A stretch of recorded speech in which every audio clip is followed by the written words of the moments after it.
बिस्मिल्लाहिर्रहमानिर्रहीम। अगर मेरे मुस्ताफ़ी हो जाने से मसला हल हो जाता है तो मैं इस्तीफ़ा देने के लिए तैयार हूँ। ये कहना है ख्वाजा आसिफ साहब का मीडिया से गुफ्तगू करते हुए। कल सुबह 11 बजे पार्लियामान का इन हाउस कैमरा इजलास होगा, जिसमें जो पार्लियामान के जो अरकान हैं, कैबिनेट के जो अरकान हैं, उनको इन कैमरा सिक्योरिटी के इशूज़ पर ब्रीफिंग दी जाएगी। और तहरीक इंसाफ ने जो हुकूमत के ख़िलाफ़ जो ग्रैंड अलायंस बनाया है उसकी तश्कील कहाँ तक पहुँची है, ये भी आज आपको इस वीलॉग में बताऊँगा। लम्हा न्यूज़ के साथ मैं हूँ आपका मेज़बान शहजाद मलिक। नाज़रीन, ख्वाजा आसिफ साहब, आपको पता है कि पिछले कुछ दिनों से अपोजिशन के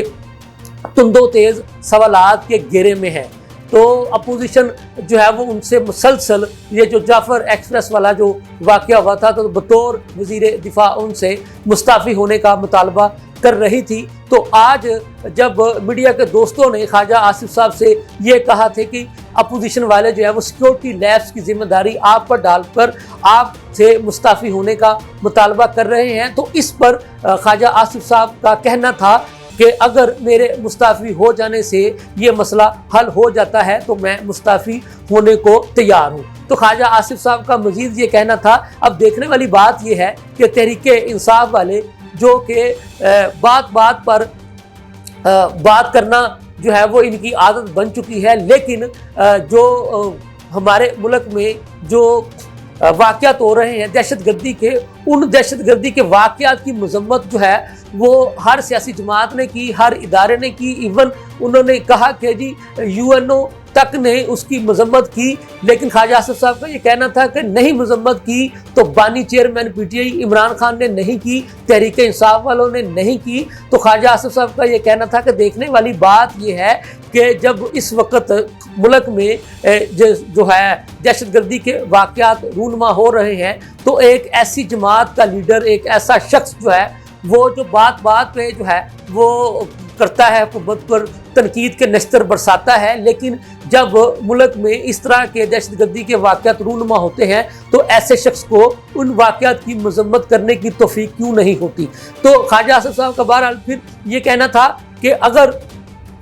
मीडिया या हुकूमत या कोई भी ये समझता है कि मेरे मुस्ताफ़ी हो जाने से मामला ठीक हो सकते हैं तो मैं मुस्ताफ़ी होने को तैयार हूँ। नाज़रीन, कल मंगल को सुबह 11 बजे पार्लियामान का इन कैमरा हाउस सेशन होगा, जिसमें जो हमारे जो अरकान पार्लियामेंट हैं, कैबिनेट के अरकान हैं, उनको इन कैमरा ब्रीफिंग दी जाएगी मुल्क की सिक्योरिटी के मामलात पर, जिसमें आला जो है वो अस्करी हुकाम भी शिरकत करेंगे। तो इस इन कैमरा सेशन की वजह से पार्लियामान के जितने भी जो आर्जी कार्ड जो है वो जारी किए गए थे वो भी मनसूख कर दिए गए हैं। गेस्ट के दाखिले पर भी पाबंदी लगा दी गई है, और इसी तरह से पार्लियामान की अतराफ की तस्वीरें बनाने की और वीडियो बनाने पर भी पाबंदी लगा दी गई है। और कल ये जो है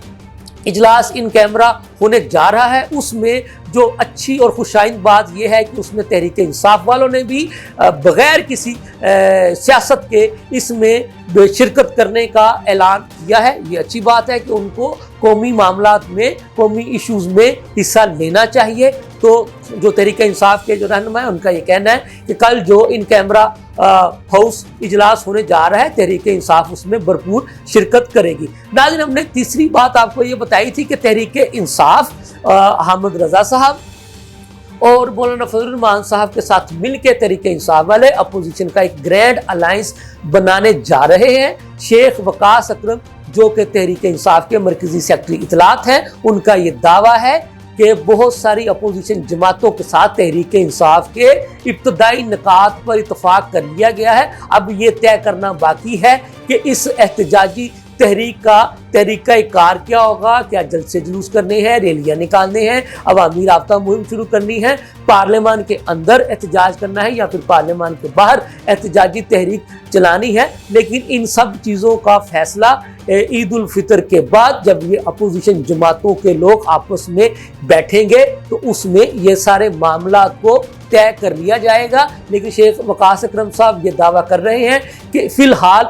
جو حکومت مخالف جتنی بھی جماعتیں ہیں، خواہ وہ پارلیمان کے اندر ہیں یا پارلیمان سے باہر ہیں، وہ تحریک انصاف کے ساتھ اتفاق کرتی ہیں، اور ان کا بھی یہ کہنا ہے کہ یہ وقت ہے کہ حکومت کے خلاف ایک گرینڈ اپوزیشن کا اتحاد قائم کیا جائے۔ دوسری جانب حکومت کے وزیر احسن اقبال صاحب کہتے ہیں کہ کسی قسم کے گرینڈ اپوزیشن الائنس کی اس وقت ضرورت ہی نہیں ہے، ضرورت ہے تو اس بات کی ہے کہ مل جل کر ملک کی خدمت کی جائے اور مل جل کر ملک کو دہشت گردی کے ناسور سے نجات دلائی جائے۔ یہ تھی اب تک کی تازہ ترین صورتحال، اس کے ساتھ ہی مجھے اجازت دیجیے، اللہ حافظ۔